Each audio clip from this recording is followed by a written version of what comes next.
Hello children, कैसे हो आप लोग। इतने दिनों तक स्कूल बंद रहने के बाद पढ़ाई लिखाई से तो आप लोग काफ़ी दूर हो गए हैं। अब हम लोग एक ऑनलाइन क्लास की शुरुआत करने जा रहे हैं जहां आप पढ़ाई लिखाई के मूल धारा से जुड़ सकें। आज हम बात करेंगे इंग्लिश के बारे में। चाहे आप 9th यूपी बोर्ड में पढ़ते हैं या 9th सीबीएसई बोर्ड में पढ़ते हैं, आपको इंग्लिश जानना बहुत ज़रूरी है। यहाँ तक कि जीवन में सफल होने के लिए भी इंग्लिश जानना बहुत ही ज़रूरी है।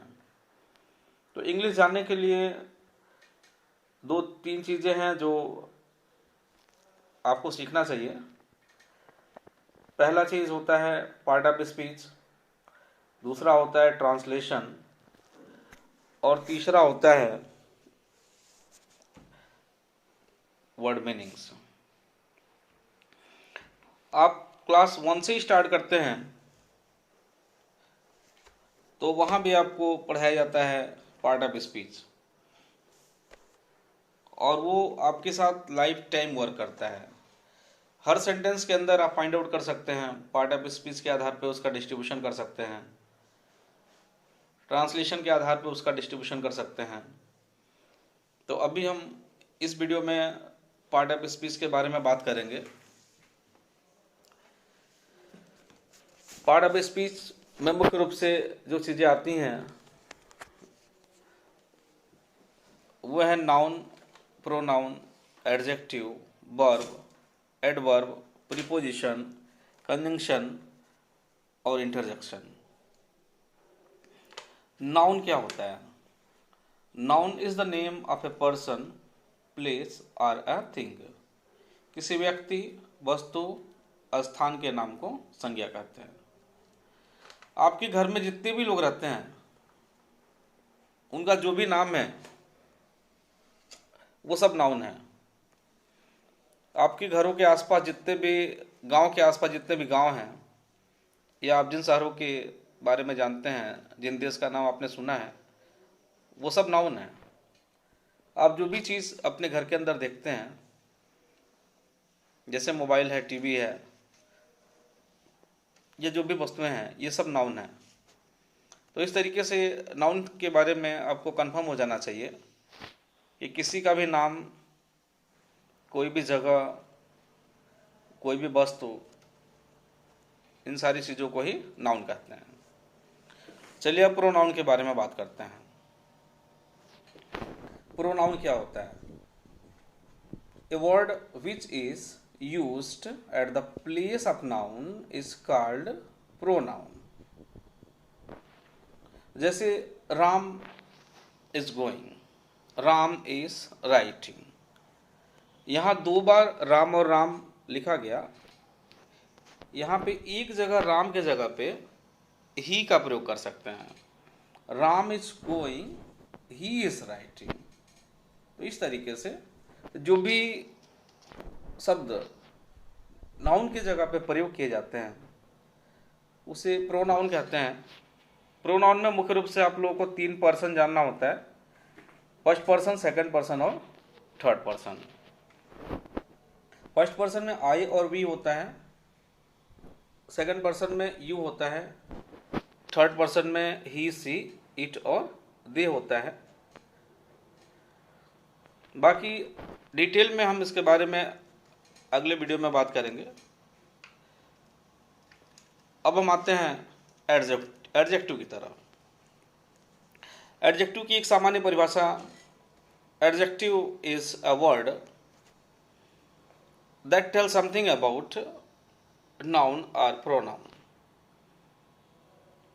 मतलब किसी भी व्यक्ति, वस्तु के बारे में कोई विशेषता बतलाता है तो उसे हम एडजेक्टिव बोलते हैं। जैसे ही इज़ वेरी फैट, वो बहुत मोटा है। फैट शब्द विशेषता बतला रहा है। ही इज़ वेरी टॉल, वो बहुत लंबा है। टॉल विशेषता बतला रहा है। तो कोई भी विशेषता जो बतलाता है उसे हम एडजेक्टिव कह सकते हैं। अब हम आते हैं वर्ब की तरफ। A verb is a word that tells something happening. कुछ भी हो रहा है वो क्रिया है, चाहे कोई रो रहा है, गा रहा है, खा रहा है, सो रहा है, ये सभी क्रिया हैं। जैसे playing, going, coming, writing, watching, ये सारी चीज़ें वर्ब है। और बेसिकली वर्ब का इम्पोर्टेंस पूरे इंग्लिश भाषा में बहुत ही महत्वपूर्ण होता है। इसके भी कई रूप होते हैं, कई तरीके से लिखा जा सकता है, कई पार्ट होते हैं, ये सब आपको अगले वीडियो में हम बताएंगे। बाकी हम सिंपल इंट्रोडक्शन पे चल रहे हैं। अब हम एडवर्ब पे आते हैं।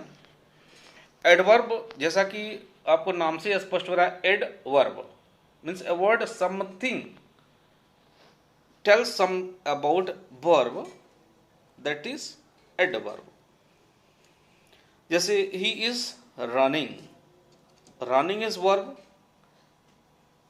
and he is running fast, तो fast is telling something about run। तो इस तरीके से जो भी शब्द वर्ब के बारे में कुछ बतलाता है उसे एडवर्ब कहते हैं। अब हम आते हैं प्रीपोजिशन की तरफ। Preposition is a very important part of speech. It comes before and after a word and tell its relation with another words. जैसे he is in the room, वह कमरे में है। ही इज, वह है, रूम कमरा। अगर हम बीच में से इन हटा दें तो ये सेंटेंस अधूरा हो जाता है। तो इस तरीके से प्रीपोजिशन एक बहुत महत्वपूर्ण भूमिका निभाता है किसी भी चीज के स्थान निर्धारण में, स्थिति निर्धारण में। कुछ प्रीपोजिशन जैसे मैं बता दूं, जैसे इन, विथ, ऑन, अपॉन, इस तरह की बहुत सारी चीजें आप जानते भी हैं। अब हम आते हैं कंजंक्शन की तरफ। कंजंक्शन जैसा कि नाम से स्पष्ट है, संयोजक।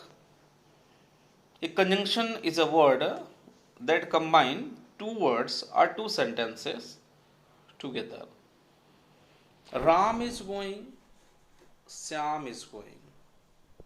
अभी दोनों को हम कैसे जोड़ सकते हैं? Ram and Shyam both are going. Ram और श्याम को एंड ने जोड़ दिया, तो इस तरीके से एंड क्या हो गया? कंजंक्शन। अब हम आते हैं इंटरजेक्शन की तरफ। इंटरजेक्शन जैसा कि नाम से स्पष्ट है, विस्मय बोधक। ये विस्मय से भरे हुए शब्दों को दर्शाता है। जैसे oh, Rishi Kapoor died. Oh is a word that is interjection. So ये एक छोटा सा हमने आपको पार्ट ऑफ स्पीच के बारे में कुछ चीजें बताया। आप किसी भी सेंटेंस को लीजिए और उसके अंदर part of speech find out करने का प्रयास करिए। जैसे राम इज गोइंग में राम नाम है तो ये नाउन हो गया, इज ये वर्ब हो गया, गोइंग ये काम को दर्शा रहा है, ये भी एक वर्ब हो गया। तो इस तरीके से आप फाइंड आउट करने का प्रयास करिए। तो आज का आपका होमवर्क यही है कि आप कम से कम 20 सेंटेंस लिखिए और 20 सेंटेंस के अंदर उसके पार्ट ऑफ स्पीच के हिसाब से उसका डिस्ट्रीब्यूशन करिए कि उसके अंदर नाउन क्या है, प्रोनाउन क्या है, एडजेक्टिव क्या है, वर्ब क्या है, एडवर्ब क्या है, प्रीपोजिशन क्या है और कंजंक्शन क्या है। और हाँ, इसके साथ रोज एक पेज इंग्लिश राइटिंग लिखना जरूरी है। अपने कर्सिव राइटिंग को लिखने के लिए प्रयास करिए। रोज 20 मीनिंग लिखिए आज के डेट के हिसाब से और उसको रोज याद करिए। फिर अगले वीडियो में अगले कार्य के लिए हम बताते हैं। और आप YouTube में जाकर के एक्सीलेंट पब्लिक स्कूल गौरी बाजार सब्सक्राइब करिए और बेल आइकन को दबाइए ताकि आपको लेटेस्ट जानकारी मिलती रहे। थैंक्स।